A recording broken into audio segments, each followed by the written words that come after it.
One of the burning questions out there right now is residential streets. Residential streets, we are monitoring those closely, measuring the snowpack on the streets. Right now it's averaging about 3, in some cases 4 inches of snowpack. Now that doesn't mean that we have had 3 or 4 inches of snow. It's where the snowpack is at the time as it compresses on the roadway. As we've talked about earlier in the winter, we won't activate the citywide snow grading program until the snowpack reaches at minimum a 6-inch depth.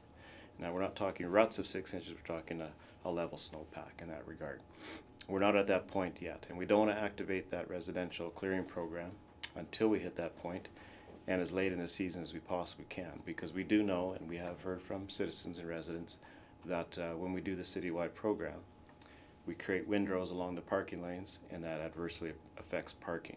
So as a trade-off to that, we try and keep the program as late in the season as we can, but also in advance of spring melt, so that when spring melt does arrive, we can get that snowpack off the street in advance of that and prevent the ruts as we saw, which were really severe 2 winters ago, and we don't want to have repeats of that kind of event.